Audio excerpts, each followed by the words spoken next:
De l'émir Abdelkader, Lettres aux Français, chapitre 1 du mérite de la science et des savants, suite, conclusion particulière, suite. De ces différentes situations qui résultent du principe même de la vie en société sont nées des sciences particulières.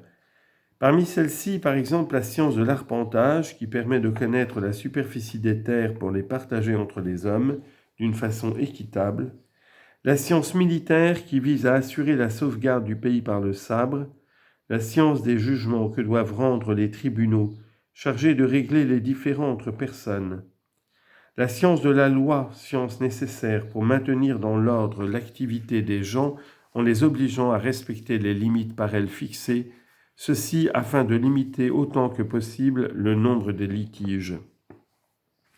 Ce sont là des domaines bien particuliers. Ne peuvent s'en occuper que des spécialistes, hommes de savoir et de discernement. S'ils y consacrent leur temps, ils n'ont pas la liberté d'exercer un autre métier. Ils ont donc besoin de recevoir un traitement qui leur permette de subsister. D'autre part, les habitants du pays ont besoin que chacun de ces hommes reste à la place qui est la sienne. Si chacun s'occupait de la guerre avec les ennemis, par exemple, les métiers cesseraient d'être pratiqués. Et si les gens de guerre et les manieurs d'armes s'occupaient des métiers et y travaillaient pour gagner leur nourriture, le pays n'aurait plus de défenseurs et ses habitants périraient. Il a donc fallu que les habitants du pays accordent une partie de leurs biens aux gens de guerre pour leur permettre de les défendre. Telle est la raison pour laquelle on fut obligé d'établir l'impôt. De cette nécessité sont nés d'autres types d'activités. On a besoin d'individus qui puissent répartir les redevances avec équité entre les possesseurs de biens. Ce sont les gouverneurs de province. On a besoin d'individus qui fassent payer ces redevances avec douceur. Ce sont les percepteurs d'impôts. On a besoin d'individus qui rassemblent chez eux les sommes récoltées jusqu'au moment de la répartition. Ce sont les trésoriers. On a besoin d'individus qui distribuent l'argent avec équité. Ce sont les payeurs de soldes au service de l'armée.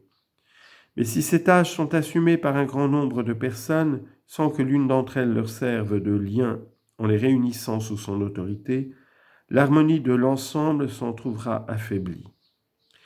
La nécessité se fit donc sentir d'avoir recours à un homme investi de l'autorité suprême qui dirigerait la communauté en suivant les préceptes de la science politique, dont la connaissance est nécessaire à tout individu exerçant cette fonction. L'ensemble des gens, si l'on considère les diverses sciences dont l'homme a besoin, se répartit en fait en 3 groupes. Le premier est celui des agriculteurs et des artisans. Le deuxième, celui des soldats qui assurent la sauvegarde du pays par le sabre. Le troisième sert d'intermédiaire entre les deux autres pour les opérations de prélèvement et de distribution. Ensuite, pour promouvoir les activités de vente et d'achat, il a fallu trouver un système d'évaluation des prix. En effet, celui qui veut acheter de la nourriture en échange d'un vêtement, comment pourrait-il savoir quelle quantité de nourriture obtenir en cédant ce vêtement ?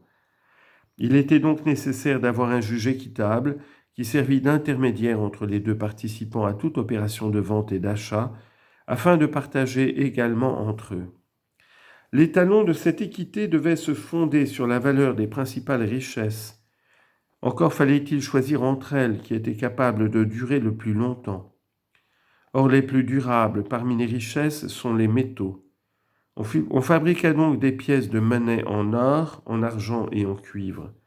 De cette nécessité naquit la maison de la monnaie, où les pièces sont généralement frappées, gravées et évaluées, ainsi que la science des métaux qui permet d'extraire ces derniers du sol et de les purifier. Telles sont les sciences que l'homme cultive pour assurer sa subsistance. Toutes sont objets de louange. Mais ces sciences ne peuvent s'acquérir qu'au prix d'un effort d'instruction, c'est-à-dire d'une certaine fatigue, au moins au commencement.